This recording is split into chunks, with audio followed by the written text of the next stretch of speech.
1% upside from yesterday's close. There's others that threw an 850 today. Oppenheimer. They think, and this is Luke, they think NVIDIA will not only beat expectations, but will provide more upside to its full. 2024년 2월 21일은 빅테크 주가 상승의 1등 공신인 엔비디아의 4분기 실적이 발표되는 날입니다. 엔비디아는 올해만 50%의 주가 상승을 보이며 세계 시총 규모 3위에 등극하였고, 이에 엔비디아 단일 종목의 시총은 우리나라 코스피 전체 시총보다도 커져 있는 상태입니다. 그리고 또 한편으론 지나치게 빠른 시간 동안 주가가 많이 오른 만큼 심각한 고평가 문제도 갖고 있습니다. 이에 엔비디아가 주가에 대한 기대를 충족할 만큼의 실적 퍼포먼스를 보여줄 수 있을지가 관건인데, 그 성적표를 들여다볼 수 있는 이번 어닝 시즌에 전 세계 투자자들의 이목이 집중되고 있습니다. 그래서 저는 이번 영상을 통해 엔비디아가 실적 발표를 소화함에 따라 증시는 어떻게 영향을 받게 될지에 대해 분석해 봤습니다. 그 결과 엔비디아 실적 발표에 따른 증시 반응을 3가지 시나리오로 준비해 봤으니, 이번 주 가장 핫한 일정인 엔비디아 실적 발표를 리더의 스탁마켓 나우를 통해 미리 준비해 보시길 바라겠습니다.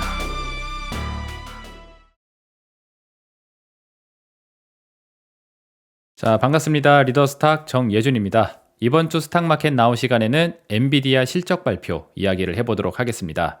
이번에 엔비디아가 어떤 실적을 발표하고 주가 반응은 어떻게 나올 것인지에 대해서 관심이 많이 높아지고 있습니다. 빅테크 기술주들의 상승 랠리를 멈춰내게 될 이벤트가 될 수도 있지 않을까라는 생각이 강해지고 있기 때문인데요. 그래서 저는 오늘 엔비디아 실적 이슈에 대한 예상 시나리오를 3가지 한번 준비를 해봤습니다.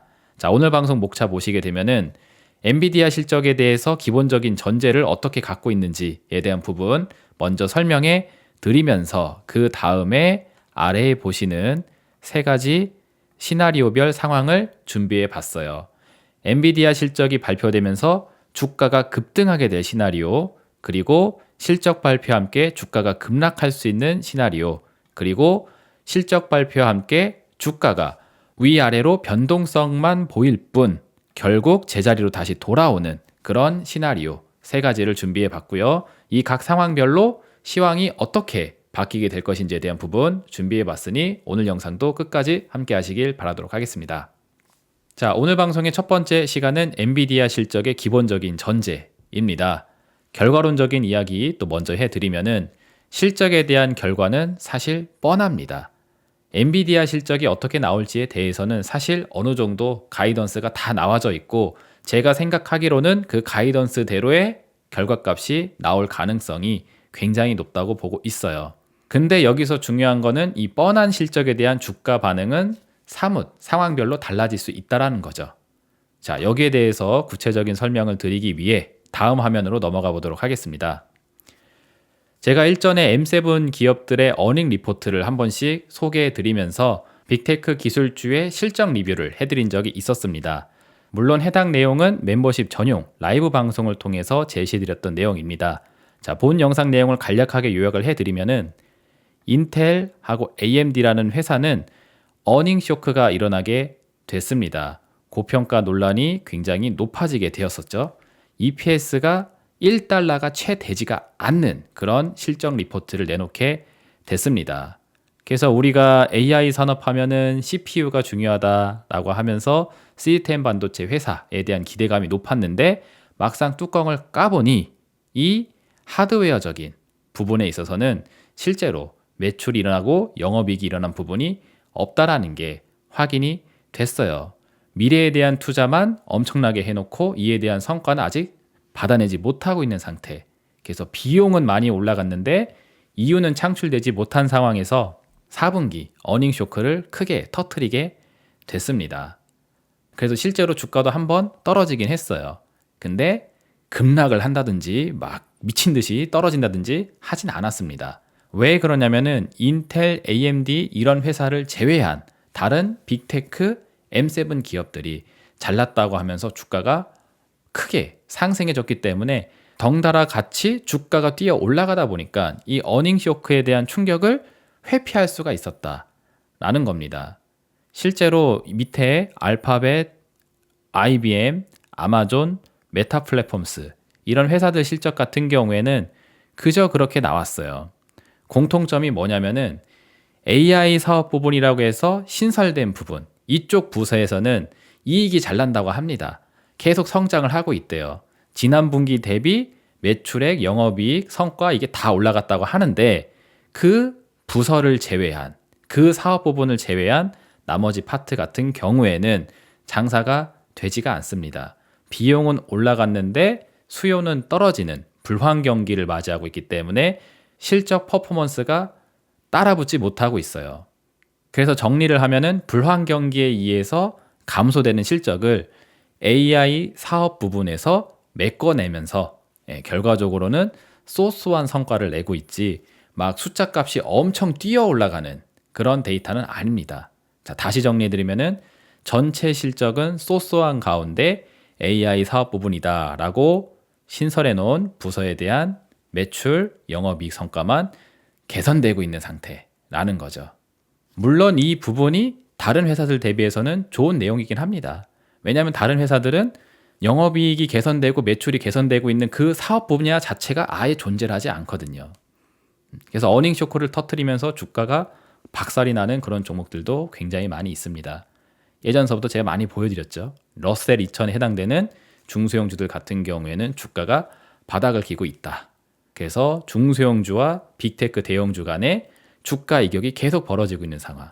그래서 버블론이 생기고 있는 상태이다. 이런 부분 지난 영상 많이 보셨으면 잘 알고 계실 겁니다. 자, 그래서 이런 회사들은 전체 실적은 소소한 가운데 AI 사업에 대한 기대, 그쪽 사업 부분에 대한 매출, 이익 성장에 대한 부분만 긍정적으로 평가가 되면서 주가 반응을 해주고 있다는 거죠. 근데 또 재미난 현상은 이겁니다. 알파벳, 구글이죠. 구글 같은 경우에는 미래 실적 우려를 이유로 주가가 급락을 했어요. 그러니까 다른 회사들하고 크게 다르지 않은 실적 데이터가 나왔습니다. 근데 이상하게 알파벳 구글 같은 경우에는 앞으로 미래를 보았을 때 이 구글에서 하고 있는 AI 사업 부분이 크게 성장할 수 있을까? 안 될 것 같다 하면서 아직 찍히지도 않은 미래 실적에 대한 우려를 이유로 주가가 갑자기 급락을 해버렸는데 다른 애들, IBM, 아마존, 메타 플랫폼스 이런 회사들은 앞으로 미래에 대한 AI 수요가 기대가 된다라고 하면서 얘는 주가가 굉장히 크게 폭등을 또 해줬습니다. 그러니까 비슷한 규모와 비슷한 개념의 실적 발표가 나오게 되었는데 이에 대한 주가 반응은 이런 식으로 달라졌다라는 거죠. 알파벳 구글 실적이 먼저 나왔거든요. 그래서 얘가 먼저 빠졌습니다. 실적 악화 우려를 가지고. 그래서 빅테크 기업에 대한 어두운 분위기를 내더니 그 다음 날짜에 발표가 되는 아마존 메타 플랫폼스 회사의 주가가 뛰어졌어요. 그러면서 떨어지고 있었던 빅테크 기업들의 주가를 다시 뛰어 올려놓은 형태입니다. 액면 그대로의 실적 데이터는 다를 게 없는데 말 그대로 시총상위 빅테크 기술주들을 가지고 주가 지수에 장난질을 치고 있다라는 개념으로 보셔도 전혀 이상하지 않은 그런 모습입니다. 그래서 이번 엔비디아 실적에 대한 부분도 비슷한 관점으로 접근을 해야 되지 않을까 생각하고 있어요. 그래서 하루 앞으로 다가온 이 엔비디아 실적 발표 이슈 같은 경우에도 사실상 실적 데이터가 어떻게 나올지에 대한 부분이 우려되는 부분이 아니고 뻔한 리포트가 나오게 될 텐데 이에 따른 주가 반응이 어떻게 이루어질 것인지 거기에 대한 부분만 생각하시면 될 것 같습니다. 이게 제가 기본적으로 깔아드리고 싶은 전제 내용 되겠어요. 제가 이미 일전에 관련된 이야기를 해드렸습니다. 여기 오른쪽에 화면 보시면은 엔비디아 실적이 초래할 미래라고 해서 23년 11월 23일 날 올려드렸던 영상이 하나 있죠. 여기서도 똑같이 말씀드렸어요. 엔비디아가 하고 있는 주력 사업 부분이 다양하게 있는데 그 중에 데이터 센터 사업 부분이 AI 산업에 대한 성장 모멘텀이 있다. 그것 때문에 그쪽에서만 매출 영업이익의 개선세가 나오고 있는 상태이지 그 외 다른 사업 부분 같은 경우에는 고만고만한 실적 그리고 점진적으로 영업이익이 떨어지고 있는 그런 모습이 확인이 되고 있습니다. 그래픽 카드 판매되는 뭐 게임 사업 부분 이런 데 같은 경우에는 실적이 그리 좋지가 않아요. 그래서 거기서 떨어지는 부분을 데이터 센터로 메워주면서 똔똔 격의 그런 실적이 나오고 있다라는 거죠. 그래서 주가가 올라가는 속도만큼 실적 성장세가 나오지 않고 있다는 사실은 이미 오래전서부터 자명한 사실입니다. 지금도 마찬가지이고요. 자, 근데 이번 주에 이 엔비디아 실적 발표에 지금 세계의 관심을 집중시키고 있어요. 왜냐면은 연초 이후에 50%가 넘게 상승했다. 그런데 이번 실적 그리고 앞으로 미래 실적에 대한 가이던스 이게 기대에 못 미칠 경우에는 엄청난 변동성이 있을 수 있다. 즉 주가가 꼭대기에서 떨어질 수 있다고 계속 겁을 주는 듯한 그런 분위기를 지금 확산시키고 있는 듯한 분위기가 좀 듭니다. 그래서 실제 이 일정에 맞춰서 우리나라 같은 경우에도 2월 22일서부터 영향권에 진입될 수가 있어요.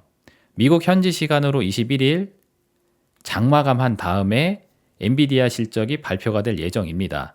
그럼 걔네는 이미 장이 끝나고 나서 실적이 나오게 되니까 그 다음날 해가 가장 먼저 뜨는 나라 우리나라하고 일본장이 이 영향권에 가장 처음 진입하게 될 거라는 거죠. 그래서 미 장중 시간대 변동성을 주는 게 아니라 우리나라 장에 아시아 증시부터 먼저 영향권에 진입하게 해놓고 그리고 그 다음 우리 시간으로는 그날 당일 밤이 되면 미장이 시작이 되겠죠. 그때서부터 관련 영향이 진행이 될 것으로 확인이 되고 있어요. 타임 테이블을 잡아놓은 것도 약간 좀 수상한 맛이 있습니다. 그리고 주가는 고평가 상태에 있다는 것은 자명한 사실이다. 이미 오래전에 다 말씀드렸던 내용이고 3분기 실적에서 4분기 실적으로 넘어가는 과정에서 추가적으로 더 어닝 서프라이즈가 나올 만한 요인이 있느냐라고 물어보신다면은 제가 봤었을 때는 전혀 없다고 생각을 하고 있습니다. 오히려 우려되는 부분이 있죠. 데이터 센터 구축에 필요한 이 GPU 수요가 지금 점점 마무리되고 있는 국면에 있지 새로 시작되고 있는 국면이 아닙니다.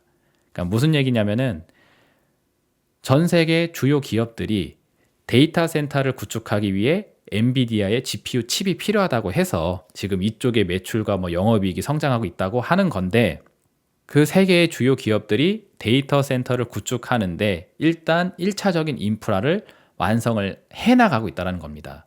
그래서 이게 딱 구축이 완성이 되면은 이제 더 이상 GPU 칩에 대한 추가 수요가 사라지게 된다는 거죠. 그게 24년도 상반기 내에 완전한 마무리 국면으로 진입이 될 예정입니다. 그래서 시간이 지나면 시간이 지날수록 GPU 칩에 대한 수요는 오히려 떨어질 위험이 있어요. 새로운 데이터 센터를 구축하겠다고 하면서 또 2차적인 인프라가 생긴다라면은 그때는 또 니즈가 생길 수 있겠지만 일단 1차적으로 완성된 데이터 센터 인프라는 이제 마무리 측면으로 가고 있다는 사실. 그런 걸 보게 되면 시간이 지남에 따라 엔비디아의 이 데이터 센터 사업 부분에 대한 실적 같은 경우에도 감소 추이를 경험할 수 있다라는 겁니다. 그리고 여기에 대한 부분은 이미 모든 사람들이 공감할 수 있을 만한 내용이고 정해져 있는 부분이기도 합니다. 그래서 이미 정해져 있는 실적이라고 저는 생각하고 있고 중요한 건 오직 이 똑같은 실적에 대한 반응. 아까 보셨죠. 구글, 알파벳하고 메타, 아마존이 서로 거꾸로 움직였다는 사실. 그런 부분을 생각해 보게 되면은 엔비디아도 실적에 따른 주가 반응이 어떻게 일어나게 될지 이것만이 중요하다고 생각합니다. 데이터가 어떤 값이 나올지를 몰라서 지금 고민할 게 아니라 어떤 데이터가 나올지는 이미 뻔한 상황인데 그 뻔한 데이터에 대한 해석을 주식시장이 어떻게 받아들이면서 어떤 변동성을 낼 거냐라는 거죠. 그리고 이번 변동성에 의해서 뭔가 전환점이 나올 수 있을 것인가에 대한 부분입니다. 자, 여기까지 기본 전제가 깔렸으면 이제 지금서부터 본격적으로 각 상황별 시나리오 1번, 2번, 3번 소개를 해드리도록 할 테니까 다음 챕터로 넘어가 보도록 하겠습니다. 자, 제가 준비한 세 가지 시나리오 중에 첫 번째부터 보도록 하겠습니다. 가장 첫 번째는 엔비디아 실적에 대해서 긍정적인 해석과 함께 주가가 급등하게 되는 시나리오입니다. 그리고 여기에 대한 결과를 미리 말씀해 드리면은 저는 장밋빛 전망의 불꽃 슈팅을 일으키게 되는 이번 시즌이 어쩌면은 상승 국면을 마무리하게 될 수 있는 기회가 될 수 있다라고 생각하고 있습니다. 다시 정리를 해서 말씀드리면은 이번 실적 발표와 함께 만약에 주가가 쏜다. 그러면은 그 쏘아 올라가는 그 시세에 의해서 오히려 정점을 치고 상승 시세가 끝날 수 있다. 그 이후서부터는 빅테크 기술주들의 하락 추세가 이어질 수 있음을 말씀을 드리는 겁니다. 자, 왜 그렇게 생각하는지 다음 화면으로 넘어가서 설명 이어드리도록 하겠습니다. 지금 엔비디아와 관련해서 시장의 컨센서스를 잠깐 보게 되면은 굉장히 좋은 이야기들이 많습니다. 엔비디아의 데이터 센터가 지금 호황에 있다. 그래서 이번에도 최대 실적을 또 경신할 수 있을 것인가? 뭐 이런 이야기들. 그러니까 여기에 실적만 최대 실적 경신이에요. 전체 실적의 경신이 아니라. 이것도 헤드라인만 보고 착각하시면 안 되는데 여기만 좋은 겁니다. 다시 한번 강조하지만. 그래서 아무튼 이 여기만 좋아지면 지금 주가 그냥 올라가고 있거든요. 다른 사업 부분이 까먹고 있다 할지라도. 그래서 이쪽 사업의 실적이 또 최대 실적으로 경신되면은 주가가 또 올라갈 거다. 이런 기대치가 있다라는 거죠. 그러면서 엔비디아 목표 주가 상향이 지금 IB 금융권에서 전체적으로 일어나고 있습니다. 이름만 대면 알만한 그런 대형 증권사들이 지금 일제히 엔비디아에 대한 목표 주가를 올려대고 있어요. 그리고 25년도까지 AI 반도체에 대한 전성기가 지속될 거다. 이런 이야기들을 계속 하고 있으면서 이 엔비디아에 대한 주가 상승 랠리는 멈추지 않을 것이다. 라는 식의 시장 분위기를 형성하고 있다라는 거죠.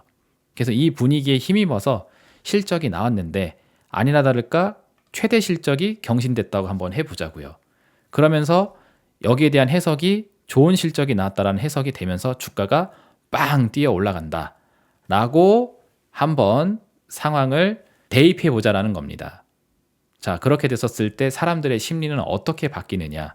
오른쪽에 보시면은 이런 생각이 들겠죠. 역시 엔비디아다. 역시 무적의 AI 산업이다. 하면서 이거 뭐 고평가됐네 뭐 안에 떠드는데 그렇게 떠들었던 사람들 다 입을 싹 다물라고 또 올라가지 않느냐 라고 하면서 고평가 논란이 해소됐다. 그동안에 이 종목이 고평가됐다 했었던 사람들 봐봐라. 실적이 나오면서 실적으로 주가 상승을 증명해 주지 않았느냐. 이렇게 나올 수가 있다는 거죠. 그래서 이런 기술주들이 버블이 끼어있다라고 주장하는 이 버블론 자체가 붕괴하게 되게 되면서 결과적으로는 빅테크 기업들의 주가가 추가적으로 상승할 거라는 기대치가 엄청나게 올라가게 될 겁니다. 근데 여기서 중요한 포인트는 뭐냐면은 바로 이 밑에 있는 두 번째 줄이에요. 이렇게 분위기가 잡혀지게 되게 되면은 역설적으로 손 털고 엑시트 하기가 굉장히 좋은 최상의 환경이 구축이 되게 됩니다. 이건 또 무슨 귀신 씨나라 까먹는 소리냐라고 생각할 수가 있는데 우리 같은 개인 투자자 영역에서 생각을 하게 되면 이게 잘 이해가 안 될 수가 있습니다. 근데 속칭 이야기하는 뭐 큰손, 뭐 세력 이런 차원으로 생각해 보게 되게 되면은 내가 만약에 엔비디아의 주식을 굉장히 대량으로 보유를 하고 있다고 가정을 해볼게요. 그리고 그 주체가 이 물량을 정리하고 싶어요. 많이 올라갔으니까. 그리고 이 이상으로 올라갈 수가 이제 없을 거라고 생각해서 고점에서 손을 털고 싶은 거죠. 근데 만약에 평범한 분위기 속에서 그냥 내가 이걸 털려고 하게 되게 되면은 내가 내놓는 물량에 의해서 주가가 떨어지게 되고 그리고 그 떨어지는 과정에서 손실을 보면서 팔아야 될 수 있습니다. 그러니까 내가 내놓는 매도 물량에 의해서 주가가 떨어지고 그 떨어지는 주가 물량에 또 물량을 내놓고 해야 되니까 이게 어떤 개념인지 잘 이해가 안 되시면은 부동산으로 이해하면 쉽습니다. 만약에 여러분들이 A라는 동네에 살고 있는데 이 A라는 동네 아파트에 10채를 내가 혼자 보유하고 있다고 한번 가정을 해보자고요. 근데 이거를 싹 다 팔고 싶어요. 왜냐하면 여기가 아파트 시세 고점인 것 같으니까.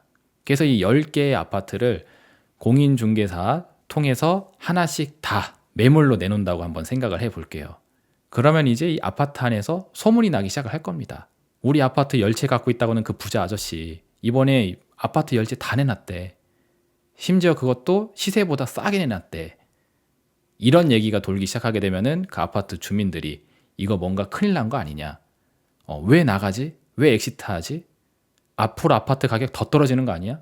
이런 생각이 들게 되면서 불안에 떨게 되고 그 불안한 사람들이 같이 동반해서 매물을 내놓기 시작하게 되면은 아파트 시세가 굉장히 빠른 속도로 떨어질 수가 있다는 거죠. 그리고 더 중요한 거는 사는 사람이 안 옵니다. 그러면 아파트 시세가 계속 떨어지는 게 계속 눈에 보이게 되게 되면은 야 이거 좀만 더 기다리면 더 싸게 내려올 텐데 그때 아파트 사야겠다 하면서 손을 안 대게 돼요. 그러면 팔고 싶은 가격대에 물량을 팔 수가 없죠. 매수자가 없으니까. 이게 주식시장 입장에서는 큰손 자금이 대량으로 물량을 정리하고 싶을 때의 상황하고 똑같다고 이해하시면 됩니다. 자, 그래서 물량을 털고 엑시트하기 좋은 환경은 내가 갖고 있는 대량의 물량을 살려고 사람들이 미친 듯이 찾아와 줄 때, 그때가 최상의 베스트 컨디션이라고 볼 수가 있어요. 여기에 대한 이해를 돕기 위해 샘플을 하나 준비했는데 그게 바로 21년도 1월달 당시에 삼성전자라고 생각하시면 될 것 같습니다. 요때 당시로 돌아가기 위해서 HTS 화면을 잠깐 보여드릴게요. 자, 지금 보고 계신 화면은 삼성전자의 월봉상 차트이고 21년 1월달 당시가 바로 요 구간입니다. 96,800원까지 올라갔었던 21년 1월달. 이때를 제가 샘플로 해서 차트 강의 이런 것도 많이 찍어드렸었어요. 보신 분들은 기억나실 겁니다. 이걸 제가 왜 유사 사례로 준비를 했냐면은 저때 당시로 우리가 한번 돌아가서 삼성전자 관련된 기사라든지 뉴스라든지 그때 당시 시장 분위기를 한번 검색해 보세요. 그러면 사람들이 삼성전자를 사기 위해 거의 뭐 줄을 서 있는 듯한 그런 분위기였었습니다. 왜냐하면 여기 2달 전, 한 달 전에 엄청나게 올라가기 시작을 해서 5만 원짜리 삼성전자가 6만 원 되고 6만 원짜리가 7만 원 되고 7만 원짜리가 8만 원 되고 8만 원짜리가 9만 원 되는 과정이 3개월 안에 이뤄지게 되니까 사람들이 5만 전자네, 6만 전자네, 7만 전자네, 8만 전자네, 9만 전자네 하면서 이제 10만 전자 차례라고 이러면서 아직도 주식 안 하고 있느냐. 삼성전자 하나만 사도 이렇게 빨리 돈을 버는데 이거 더 올라가기 전에 12만 전자, 13만 전자 되기 전에 빨리 합류해서 사셔야 됩니다. 요 분위기였단 말이에요. 마치 아파트 빨리 사야 된다. 지금 은행이 대출을 해줄 때 사다리 걷어차지기 전에 빨리 들어와야 된다. 아파트 가격 올라가는 거 보면 무섭지 않냐고. 하루속히 빨리 사야지 이 올라가는 시세에 편승할 수 있는 거고 나중에 시간이 지나서 은행이 대출도 안 해주게 되면은 이렇게 비싼 집값 어떻게 감당할 수 있겠느냐. 요랬던 분위기 기억나실 겁니다. 똑같아요. 그런 열풍에 의해서 올라갔었을 때 이 밑으로 내려서 거래량 차트랑 수급 화면 보시게 되면은 아주 참담한 모습이 나오죠. 이때 당시 발생된 거래대금 규모가 삼성전자가 상장한 이 수십 년의 역사 동안 한 번도 보여주지 않았던 거래대금입니다. 사상 최대 거래대금이 발생을 했어요. 그러면서 외국인, 투신, 연기금의 큰손 자금들은 삼성전자로부터 엑시트를 했습니다. 이 이야기 제가 21년도서부터 굉장히 많이 해드렸었죠. 그래서 이렇게 대량으로 물량을 갖고 있는 사람들이 대량으로 물량을 처분하고 싶을 때에는 바로 이런 광풍의 분위기에서 물량을 던져주고 나가게 된다는 거죠. 그래서 주가가 올라가는 과정에서 손을 털기 때문에 설령 이게 매물에 부딪혀서 이렇게 윗꼬리를 달고 내려온다고 할지라도 최소한 8만 전자 위에서 엑시트를 완료할 수 있는 기회가 한 달 동안 이렇게 주어진다는 겁니다. 그리고 이 반대편에 있는 개인 투자분들 이거 더 올라가기 전에 빨리 사야 된다라고 하면서 8만 전자, 9만 전자에서 매수를 하셨던 일반 개인 투자자 분들 같은 경우에는 지금 3년이 지나 있는 현재 시간 동안 원금 회복이 안 돼 있는 상황을 경험하고 있는 겁니다. 그래서 이 피레침 같은 이 구간, 그리고 이 거래 대금, 그리고 이 엑시트 물량, 이 체크가 되는 요때 당시가 상승 추세를 멈추고 이제 하락 추세로 바뀌게 되는 그 변곡점이 됐다라는 거죠. 자, 이 부분을 엔비디아한테도 한번 대입을 해보자 하게 되면은 바로 이렇게 확인을 해볼 수 있겠습니다. 자, 보시면은 엔비디아도 올해 1월, 2월 엄청나게 빠른 속도로 폭등을 하고 있는 중에 있죠. 500달러에서부터 700달러 수준까지 올라갔고, 여기서 만약에 뭐 어닝 서프라이즈 격의 내용이 나왔다 하면서 추가 슈팅까지 하게 되면은 앞자리가 8로도 바뀔 수가 있습니다. 그럼 이것도 뭐 5만 전자, 6만 전자 했던 것처럼 500달러 엔비디아, 600달러 엔비디아, 700달러 엔비디아다가 이제 800달러 엔비디아, 혹은 뭐 이제 앞으로는 뭐 900달러 엔비디아, 1000달러 엔비디아도 가능하다. 이런 분위기가 세팅이 될 수 있겠죠. 근데 그렇게 올라가는 폭등 구간 속에서 한편으로는 대량의 자금이 엑시트를 해서 나가기도 좋은 환경이 된다는 겁니다. 항상 주식 투자는 동전의 양면처럼 생각을 해야 돼요. 일장이 있으면 그 반대편에 반드시 일단이 있습니다. 과열을 보이면서 올라간 종목일수록 쉽게 시세가 붙기도 하지만 그 과열 구간이 끝나게 되면은 또 쉽게 급락을 할 수 있다는 단점을 또 보유하고 있다는 거죠. 그래서 이번 실적 시즌에 맞춰서 만약에 주가가 폭등해주는 그런 시세를 연출해준다 하게 되면은 그만큼 굉장히 높은 위험도 생기고 있다라는 사실을 인지할 필요가 있겠습니다. 근데 아마도 대다수의 사람들은 엔비디아 실적과 함께 주가가 폭등하게 되면은 기술주의 버블이 껴있다고 했었던 사람들 다 입 다물어라 라는 식으로 이야기하게 되면서 거봐라, 엔비디아는 절대 거품이 아니지 않느냐, 이런 관점의 태도를 보이시게 되는 분들이 많아지게 될 거라고 생각합니다. 그래서 어떻게 보면은 그런 대중적 인식과 소수에 해당되는 대량 자금 간의 손이 바뀔 수 있는 구조가 형성될 수 있지 않을까 싶은 거죠. 그래서 저는 이번 엔비디아 실적과 함께 주가 폭등 시나리오가 연출된다 하게 되면은 오히려 그간의 상승 추세가 이제 멈추고 전환점이 될 수 있는 변곡점이 그려질 수 있지 않을까라는 생각을 가지고 있습니다. 이게 제가 생각하는 첫 번째 시나리오 되겠습니다. 자, 그럼 이제 다음으로 넘어와서 두 번째 시나리오 보도록 할게요. 엔비디아 실적에 대한 부정적 해석이 들어오게 되면서 주가가 급락할 경우의 시나리오를 한번 또 보도록 하겠습니다. 자, 여기에 대해서는 거래량 유무에 따라서 상황이 달라질 것 같아요. 만약에 이번 이슈에 의해서 주가가 급락하는데 거래량이 많으면은 좀 생각이 달라지겠지만 거래량이 별로 없을 경우에는 주가가 또 재상승하게 되면서 빅테크 기술주 중심의 상승 랠리가 계속 이어질 수 있다라고 생각을 합니다. 자, 왜 이런 생각을 하는지는 또 다음 화면 넘어가서 자세한 내용 살펴보도록 하겠습니다. 자, 엔비디아와 관련해서 또 다른 의견들이 또 있는데, 여기 보시면은 가치평가의 달인이라고 불리우는 뉴욕대학교의 다모다란 교수, 이 양반 같은 경우에는 엔비디아가 고평가니까 팔아라 라는 이야기를 했었습니다. 심지어 이게 엔비디아가 300달러 있었던 그 시절에 했었던 이야기예요.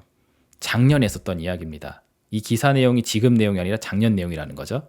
그러니까 이미 300달러의 주가를 기록하고 있었을 때서부터 이미 고평가 논란이 있었던 종목이라는 거죠. 실제로 PER이 300달러 있었을 때도 이미 고퍼였습니다. 여기서 지금 더 올라가서 PER이 100배 이상으로 계산이 되고 있는 상태인 거고요. 그리고 작년에 나왔던 기사 내용도 보시면은 엔비디아 고평가에 경고등이 들어왔다. 그래서 이 엔비디아 내 내부자도 지분을 매각해서 차익 실현에 나서고 있다 라는 이야기가 이미 작년서부터 나왔던 내용입니다. 근데 그럼에도 불구하고 그 300달러에서 최근 2달 동안 더블에 가깝게 올라가게 된 거예요. 지금 700달러 수준까지 올라와져 있으니까. 대단하죠. 그러니까 지금 현재 주가의 절반 정도 수준일 때에도 그때서부터 이미 이런 고평가 논란이 있었다라는 거죠. 그래서 이런 부분들이 작용이 돼서 이번 실적 발표에 맞춰서 고평가다 역시, 그래서 주가가 급락하는 쪽으로 상황이 연출된다 하게 되면은 또 세간 사람들은 이걸 어떻게 해석할 것이냐, 바로 이렇게 생각하겠죠. 역시 AI 버블이 심각하구나. 300달러 시절에서도 버블이 심하다고 했었는데 이게 2배 더 올라가져 있는 상태이니 당연히 엄청난 버블이었고 이게 떨어지는 거는 당연한 거다 하면서 빅테크 기술주에 대한 고평가 논란이 심화하게 될 것이고 이 버블론을 주장했었던 사람들의 이론들이 급부상을 하게 되겠죠. 그러면은 투자자들의 빅테크를 바라보는 심리가 이렇게 바뀌게 될 겁니다. 빅테크 주가 버블이 너무 심하다. 추가 하락 우려가 높아지게 되겠죠. 그러면 계속 떨어져야 되는 거 아닌가요? 하실지 모르겠지만 저는 생각이 다릅니다. 왜? 이렇게 되게 되면은 숏 투자에 대한 집중이 몰리게 돼요. 그러면 그 빅테크 기업이 떨어지는 거에 대한 그 숏 포지션 물량들을 정리하기 위해서 분명히 또 커버링 물량이 유입되게 될 겁니다. 지금 가만히 생각을 해보게 되면은 지금 주류 언론들이 너도 나도 나서서 이번에 엔비디아 실적 어떻게 나온지 지켜보라고 계속 깜빡이를 켜주고 있어요. 신호를 주고 있다고요. 대중적인 투자들에게. 이번에 엔비디아 실적이 어떻게 나온지에 따라서 앞으로의 주식시장이 달라질 수 있다. 그래서 이번에 엔비디아 실적이 매우 중요하니까 꼭 쳐다보고 있어야 돼. 어쩌면 여기가 변곡점이 될지도 몰라. 라고 하면서 여론몰이를 지금 굉장히 해놓은 상태인데 그 박자에 딱 맞춰가지고 이게 하락하는 걸 보여주고 그런 다음에 역시 빅테크 기술주 버블이 심하다 하면서 앞으로 계속 떨어질 거다 이런 분위기를 만들면은 대중적인 투자들의 투자 방향성이 숏 투자 쪽으로 몰릴 거라고요. 그러면 과연 이 물량을 가만히 수익으로 연결을 해줄 수 있을 것이냐? 그렇지 않죠. 그럴 거였으면 이미 지금 진작에 코스피는 2000이 깨져 있어야 됩니다. 제가 보는 기준에선 그래요. 현재 금융 환경, 과거랑 현재 달라진 거 아무것도 없고 오히려 수요 충격, 공급 충격이 지속되는 과정 중에 펀더멘탈 붕괴 기업들이 계속 생기고 있다고 제가 수차례 계속 말씀을 드리고 있죠. 그 상황에 대한 부분은 전혀 변함이 없어요. 그래서 제가 보는 기준상 코스피는 23년도 1월서부터 그리고 현재 24년 2월이라는 시간 동안 나아질 만한 요인이 하나도 없었다라고 보고 있습니다. 그래서 저는 코스피가 지금 2600포인트에서 놀고 있는 게 아니라 2000포인트가 진작에 깨져서 1000포인트대에서 놀고 있는 게 당연한 상황이라고까지 생각하고 있어요. 근데도 왜 그런 시세가 연출되지 않느냐? 지금 누가 봐도 증시에 대한 불안이 있거든요. 버블에 대한 논란이 있거든요. 그래서 숏 투자 방향성을 갖고 있는 자금들이 계속 생기니까 그걸 자꾸 뒤집어 엎기 위해서 이런 식으로 주가지수 장난질을 치고 있다라고 보고 있습니다. 다른 분들은 어떻게 생각하실지 모르겠지만 대표적인 사례를 좀 얘기를 해드리자면은 저는 작년도에 있었던 이 코스피 지수의 9주 연속 상승 랠리 그것 또한 마찬가지였다고 생각을 해요. 이에 대한 부분을 마찬가지로 좀 더 자세히 보여드리기 위해 HTS 화면 또 갔다 오도록 하겠습니다. 자, 지금 보고 계신 화면은 코스피 지수의 주봉 차트이고요. 제가 아까 말씀드렸던 9주 연속 상승 랠리가 바로 요겁니다. 23년도 11월, 12월 달에 갑자기 하지도 않을 조기 금리 인하에 대한 기대가 있다고 하면서 이거 끌어올려냈잖아요. 그쵸? 근데 이 상승하는 과정도 그렇고 상승한 시세도 보고 하면은 굉장히 자기적인 부분이 있다고 저는 보여집니다. 9번의 양봉 캔들이 등장을 해요. 여기 음봉이 하나 있긴 한데 이거는 뭐 보합권 캔들이기 때문에 음봉인 것이지 종가만 연결해서 보게 되면은 종가가 계속 올라갑니다. 한 주도 쉬지 않고 9주 동안 지수 상승이 계속 일어나게 됐다라는 거죠. 그리고 이 주가 상승의 배경이 뭐였냐면은 금리 인하가 빨라질 거다. 3월달 조기 금리 인하가 가능하다. 물가가 잡히고 있다라는 것 때문에 만들어낸 건데 지금 시간이 지나서 3월 다 돼가고 있습니다. 근데 금리 인하 한다고 하나요? 아니죠. 오히려 3월 달도 못할 것 같고 5월 달도 못할 것 같고 6월 달도 할까 말까인데 6월 달도 힘들어지면은 7월로 넘어가야 된다. 즉 하반기는 돼야지 금리 인하가 가능할 것 같다. 라고 하면서 조기 금리 인하론이 이미 무색해진 지 오래입니다.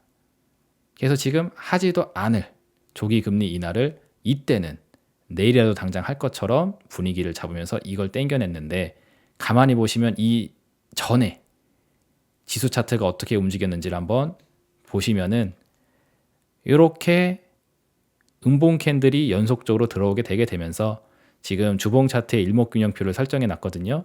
이 구름대 자리, 여기를 깨트려 버렸습니다. 그래서 추세가 크게 바뀌는 지점이에요. 기술적인 차트 분석을 했었을 때 이때로 돌아가서 차트 화면을 좀 확대해 드리면은 이렇게입니다. 이렇게 계속 올라가고만 있었던 기준선이 방향이 하방으로 꺾이기 시작을 했고, 전환선과 기준선의 데드 크로스가 시작이 되면서 후행 스팬이 캔들을 이탈하고 바닥으로 때려박았던 때, 그래서 2300까지 내려갔단 말이에요. 그래서 2300까지 내려가는 과정에 선을 그어놓고 보게 되면은 22년도 당시 최저점이라 할 수 있는 여기 2100포인트하고 이격이 멀지 않은 상황입니다. 그리고 22년 12월 연말 기준의 종가가 여기에요. 한 50포인트 정도만 더 떨어지게 되면은 신저가 경신이 됐었던 자리이고, 여기서 50포인트 정도 더 떨어진다 하게 되면은 이제 22년 최저가를 건드리게 되는 수준까지 내려갈 수 있었던 아주 위험한 구간이라는 거죠. 그리고 아까 전에 말씀드렸던 대로 이 구름대 자리가 지지선 역할을 해줘야 여기서 반등을 하고 다시 제자리로 돌아갈 수 있는 건데, 근데 이런 부분을 과감하게 확 깨버렸습니다. 그래서 일반적인 관점의 기술적 분석 차원의 해석을 하게 되게 되면은 이때 이미 추세가 확실히 꺾여버렸고, 이 정고점을 탈환할 수 있는 공간은 사실상 주어지기가 힘들어요. 제가 영상으로도 찍어드렸다시피 월봉상 지표에서는 파라볼릭의 전환도 이때 당시 나오게 됐었었죠. 그래서 대추세 전환 신호가 다시 등장했다 라는 이야기도 말씀해 드렸습니다. 근데 그때 당시에도 찜찜한 게 있었었죠. 왜?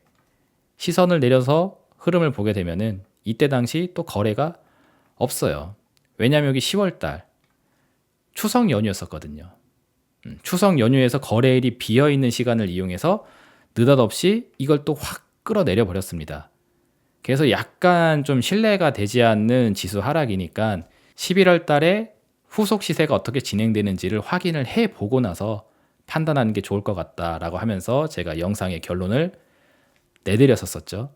그리고 나서 보시면은 이게 올라가긴 했어요. 이렇게. 근데 이 정도 올라가는 거는 그래도 상식적인 범주 안에서 볼 수 있습니다. 왜냐하면 이전 고점을 탈환하지는 못했으니까. 그래서 이 정도 상승 시도하다가 특별한 내용이 없으면은 다시 이렇게 좀 꺾인다든지 아니면 2500포인트 근처에서 좀 쉰다든지 하는 게 전형적인 흐름이라고 볼 수가 있는데, 웬걸 12월 달에 추가 상승을 일으키면서 적당히 올라간 것도 아니고 또 지수가 폭등을 해버렸죠. 그래서 24년 1월이 오기 전까지 연말까지 또 이런 캔들을 만들어냈습니다. 그래서 2657까지 가게 되면서 24년 종가상 신고가를 내버려요. 왜냐하면 종가 캔들은 여기서 완성이 되니까 주봉 종가 기준으로 신고가입니다. 이거를 기어코 만들어내게 됩니다. 그래서 9주 연속 상승이라는 거죠. 그래서 가만히 생각해 보면은 이때 당시 추세 깨트릴 때 이거 보고서는 드디어 꺾이는구나, 방향성이 바뀌는구나. 그러니까 우리 흔히 뭐 A, B, C 이런 이야기 하잖아요. 지난 시간 동안 떨어졌던 이게 A파라면은 이게 반등 B파이고 이제 여기서부터 킬러 C파가 시작되는 거 아니냐. 그래서 이게 이미 여기서 시작이 됐다. 그러니 여기서부터 이제 대세 하락이 시작이 되는 거라고, 그런 식의 해석을 할 만한 분위기가 형성이 됐어요. 실제로 시세만 보면은. 그래서 뭔가 숏 투자에 자금이 몰렸는지 갑자기 9주 연속 상승이 나오면서 다 말려버렸죠. 아주 씨를 말리는 듯한 시세를 보여주게 됐습니다. 그리고 나서 또 보시면 여기서 이렇게 콩콩콩 찍어가지고 상승시켜놨던 거 다시 또 돌려놓고 이런 식으로. 그래서 이 과거의 패턴을 정리를 해보게 되게 되면은 뭔가 좀 대놓고 이제서부터 빠질 거예요 라는 신호를 주는 이런 모습들이 형성되게 되면은, 그리고 그로 인해서 하방을 바라보는 숏에 투자 자금들이 몰리게 되면은 이것을 어거지라도 뒤집어서 말려 죽여버린 다음에 그런 다음에 다시 제갈길을 가려는 시세가 나오는 이런 행태를 경험해 볼 수가 있었다라는 겁니다. 자, 이거를 이번 엔비디아에다가 적용을 해보면은 아까 전에 말씀드렸던 요 내용이 이제 이해가 되실 거예요. 이번에 실적이 어떻게 나온지에 따라서 빅테크 기술주들의 행보가 달라질 거다라고 자꾸 여론몰이를 해놓은 상태에서 주가가 빠져버리면은 이제서부터는 하락 추세구나 라고 사람들이 인지를 하게 될 것이고, 거기에 대해서 쇼투자 자금들이 집중이 될 가능성이 높다. 그럼 그렇게 만들어지는 자금이 생겨버리면은 또 뒤집기, 커버링 자금이 유입되게 되면서 진행을 할 가능성이 높지 않을까라는 거죠. 그래서 오히려 저는 이번 실적 시즌에 맞춰가지고 고평가 논란에 따른 주가 급락이 나온다 하면은 단기적으로는 쇼크를 들지 모르겠지만 장기적인 추세로 보았을 때는 또 다시 상승세를 이어가게 하는 모습이 되지 않을까 싶습니다. 쇼커버링이 들어오게 되게 되면서. 그래서 이렇게 저는 두 번째 시나리오를 생각하고 있고요. 만약에 이 충격이 진행된다고 가정했었을 때 거래량이 뭔가 대량으로 터져 나온다. 그러면은 상황은 좀 달라질 수 있습니다. 그러니까 무슨 얘기냐면은 이 고평가 해석에 의해서 주가 급락할 때 소량의 자금만이 이탈이 되는 게 확인된다. 그러면은 또 을에 쇼커버링 물량 들어오면서 다시 상승 추세 이어가겠구나 라는 생각을 정석적으로 해볼 수가 있는데, 만약에 이 과정에서 거래량이 상상을 초월하는 수준으로 많이 터져버린다. 그래서 어차피 이번에 엔비디아가 주가가 어차피 많이 올라간 상태이기 때문에 저가권에서 물량을 대량으로 갖고 있는 사람은 주가가 떨어지는 걸 이용해서 주식을 팔아도 그렇게 큰 손해는 안 나거든요. 그래서 그 기회를 이용해서 만약에 대량의 차익 실현 물량이 터져 나와 버린다. 그렇게 되게 되면은 최근에 기록한 엔비디아 주가가 전환점을 만드는 최고점이 될 수도 있을 겁니다. 근데 저는 개인적으로 그럴 가능성은 상당히 낮지 않을까 생각하고 있어요. 그래서 이 부분이 제가 생각하는 두 번째 시나리오입니다. 자, 그럼 마지막으로 세 번째 시나리오 보도록 할게요. 엔비디아 실적에 대한 해석을 애매하게, 부정도 아닌 긍정도 아닌 그런 애매한 해석을 하게 하면서 주가의 변동성만 확대시켜 놓고 주가는 본래의 자리로 그냥 가만히 돌아가게 되는 상황. 그러니까 장중의 변동성만 많이 생기는 거고 종가는 결국 그 자리에 그냥 가만히 스테이블하게 진행이 되는 상황에 대해서도 생각을 해봤습니다. 그렇게 되면은 결과적으로 빅테크 상승 랠리 전환점에 대한 거는 다음 기회에 다른 이슈로 생각을 해봐야 되지 않을까 싶어요. 자, 어떤 이야기인지 또 다음 화면 이어서 보도록 하겠습니다.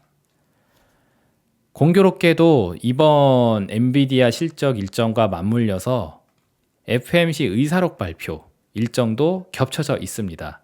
그래서 21일 날 주요 일정을 보게 되면은 미셸 보먼 연준 이사의 연설이 먼저 있고요. 그런 다음에 FOMC 회의 1월 달에 했던 거에 대한 의사록 발표가 진행이 되고 그 다음에 장이 끝납니다. 그리고 나서 엔비디아 실적이 나올 예정이에요. 순서가 이 순서대로 진행이 됩니다. 그래서 FOMC 의사록 그리고 미셸 보먼 연준 이사의 연설 이런 부분들이 또 변동성을 만들어낼 수 있는 요인이 됩니다. 그래서 만약에 제가 가정을 한번 해봤어요. 보먼 이사의 연설 그리고 FOMC 의사록 이거 나오면은 또 조기 금리 인하 힘들다. 금리 인하 시점을 뒤로 한참 밀어서 생각해야 된다. 인내심을 가져야 된다. 이런 이야기 또 떠들 수 있을 거란 말이에요. 그럼 이거 발표 나오면서 하락시켜 놓고 장이 끝납니다. 그런 다음에 엔비디아 실적이 발표가 돼요. 근데 좋게 나왔대. 그러면서 시간의 거래를 통해서 엔비디아가 올라간다든지 하게 되면은 다시 또 주가는 되돌아오겠죠. 그럼 이 일련의 과정을 거치면서 이런 식으로 상승 기대로 올라갔다가 FOMC 이런 것 때문에 떨어졌다가 다시 엔비디아 실적이 좋다 이런 식으로 나오면서 되돌려 올려놓게 되면은 결과적으로 캔들은 이런 보합권 캔들, 도지형 캔들이 뜨게 될 겁니다. 위아래로 꼬리만 엄청나게 길게 만들고 결국에는 제자리, 시가로 돌아오는 거죠. 그래서 뭔 일이 있었었느냐? 물어봤었을 때 그냥 뭐 시끄럽기만 했다가 그냥 결국 다시 제자리로 돌아와서 별일 없었다. 엔비디아 주가 그냥 그대로 있고 다른 빅테크 기업들도 그냥 그 자리에 그냥 가만히 있다. 그렇게 엔비디아 실적 발표가 끝났다. 라고 하게 되면은 엔비디아 실적에 대한 이 이슈, 거리는 그냥 해프닝적인 차원으로 해소가 되고 넘어가게 될 겁니다. 그러면 이제 주류 언론들이 이 엔비디아 실적 발표가 어떻게 나온지만 주목하라고 엄청 딸랑이 깜빡이를 흔들어 놨는데 그걸 보고 두 손 모아서 이 실적만 기다리고 있었던 사람들은 되게 벙찌게 되겠죠. 결국 뚜껑 열어봤더니 아무것도 없네. 소문난 잔치에 먹을 거 없다고 소문이 하도 크게 나서 한번 달려와 봤더니 아무것도 뭐 얻어먹을 게 없는 그런 날이었다 라고 하면서 그냥 끝나게 되는 겁니다. 이렇게 되게 되면은 빅테크 기술주들의 상승 랠리는 일단 계속될 수 있는 차원이 되는 거고 이 변곡점을 만들 수 있는 이슈는 또 다른 것들, 예를 들면 뭐 지정학적 리스크 터지는 거, 이것 때문에 인플레이션 얘기 나오고 하는 거, 제가 지난 영상에서도 러시아 대선 이야기하면서 그런 이야기 했었었죠. 그런 리스크 등으로 변수가 바뀌게 되면서 다른 변수에 의한 변곡점에 대한 고려를 또 해야 됩니다.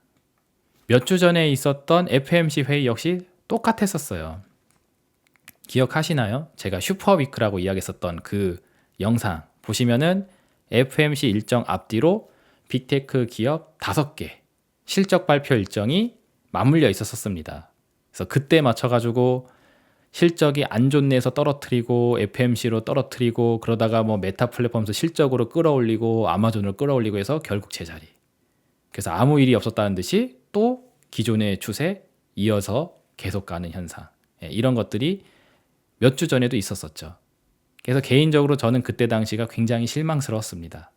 시장에 대한 변곡점이 나오기 굉장히 좋은 타이밍이었는데 그 타이밍에 맞춰서 실적 데이터가 서프라이즈할 게 하나도 없는데 그럼에도 불구하고 그거를 서프라이즈하게 해석을 하더니 빅테크 기업들의 주가 상승을 이용한 지수 상승 파동만 만들어냈었던 게 몇 주 전에 있었던 일이거든요.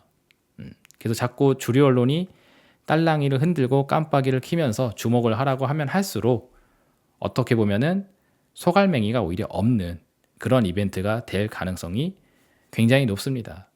그래서 저는 개인적으로 이번 엔비디아 실적과 관련해서도 이 세 번째 시나리오로 작동이 될 가능성이 가장 크지 않을까라고 생각하고 있어요. 자, 이 내용을 좀 정리를 해드리면은 엔비디아가 주도한 빅테크 상승 랠리가 엔비디아의 실적으로 마무리 지을 것인지 요게 지금 초미의 관심사로 되고 있는 부분이죠. 제가 이전에도 엔비디아로 흥한 주식시장 엔비디아 때문에 망하게 될 것이다 이런 이야기 하면서 엔비디아를 비롯한 기술주들의 버블이 굉장히 크다라는 사실을 말씀해 드렸었습니다. 그게 11월 23일 날 올려드렸던 영상이죠. 그래서 분명히 빅테크 기업들로 지금 수급이 집중되어져 있고 버블이 커져 있는 상황은 자명한 사실입니다. 그래서 결국 시간적으로 이 버블은 터질 수밖에 없는 문제가 될 거라고 확신을 가져도 된다라고 저는 보고 있습니다.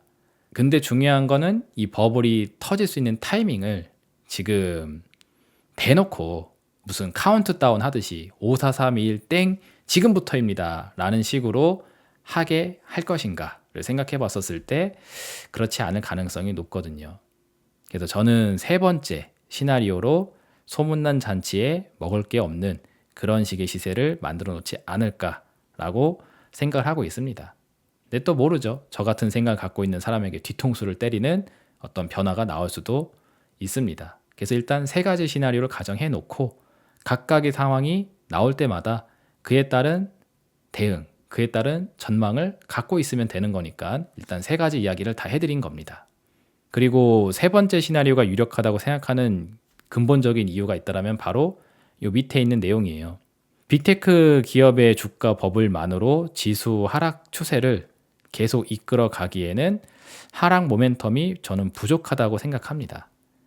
그러니까 저는 아까도 이야기했다시피 코스피가 2600포인트에 있는 것 자체가 저는 굉장히 기적적이다라고 보고 있습니다.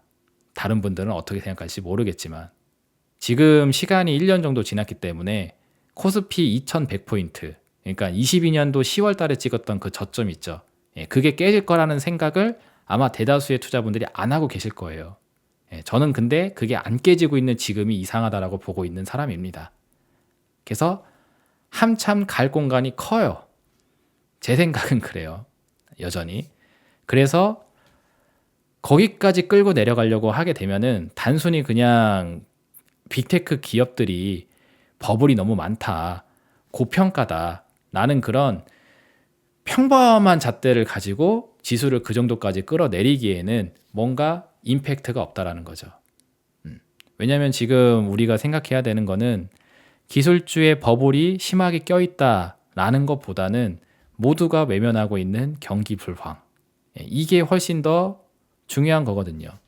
요새 건설사 부도 문제, PF 문제, 또 새마을금고 연체율 다시 올라가고 있네, 이런 이야기들, 실물 경기가 되살아나지 못하고 있다라는 이런 부분들, 전 세계적으로 비용 인플레와 수요 충격, 불황 경기를 경험하고 있다라는 사실, 이런 부분들이 지금 주식 투자하시는 분들에게는 다 옛날 이야기가 돼버리고 기술주의 버블이 높은지 낮은지 이거를 또 주류 언론이 떠들어주는 대로 집중을 해주고 있는 상태입니다. 그래서 엔비디아 실적에 대해서 지금 관심이 굉장히 높아져 있는 상황이라 볼 수 있는데, 저는 거듭 이야기하지만 오래전서부터 시황을 판단하는 기준은 변함이 없어요.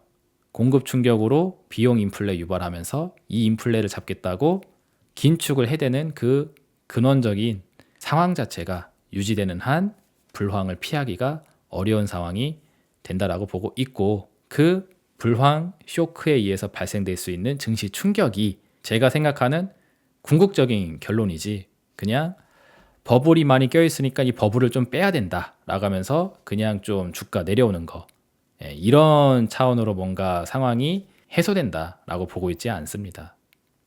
물론 뭐 기술주 버블이 좀 무너지게 되면서 지수를 좀 내려놓다가 그 다음에 이런 뭐 불황 쇼크 이런 거 나오게 되면서 본격적으로 하방 드라이브를 걸 수도 있겠죠.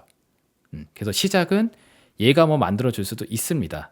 그러나 얘만 가지고 상황을 마무리하기에는 부족함이 많기 때문에 이 불황이라는 차원에 의한 주식시장의 하락 모멘텀, 이런 것들이 작동이 될 때 저는 비로소 나올 게 나왔고 그로 인해서 만들어지는 지수 저점이 몇 포인트가 될지 모르겠지만 그게 만약에 연출된다 하면은 거기서부터 저는 이제 나올 게 나왔으니 이제 상황이 종료된 것 같다라는 말씀을 드릴 수 있을 것 같습니다.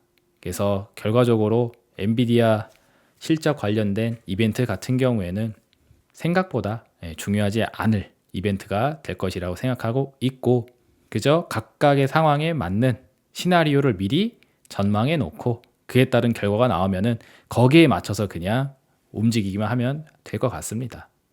자, 여기까지 해서 제가 준비한 내용 이제 마치도록 하겠고요. 추가적으로 공지사항 드리면은 2월 25일 일요일에 제가 또 멤버십 전용 라이브 방송을 진행을 할 겁니다. 매주 일요일 저녁 6시마다 멤버십 회원분들만 모시고 라이브 방송 진행하고 있는데, 거기서 엔비디아 실적이 어떻게 나왔고 그거에 따른 증시 반응이 어떻게 나왔는지 그 결론을 같이 살펴보면서 리뷰를 해드리는 시간 또 갖도록 할 테니까, 탁발하기 멤버십 가입하신 회원분들은 일요일 저녁 6시에 또 이어서 본 방송에 AS까지 드리도록 할 테니까 많은 참여해 보시길 바라도록 하겠습니다. 자, 그럼 오늘 방송 여기서 마치도록 하겠고요. 구독, 좋아요, 알림 설정 유지해 놓으시고 다음 주에도 리더스탁 전문가와 함께 하시길 바라겠습니다. 감사합니다.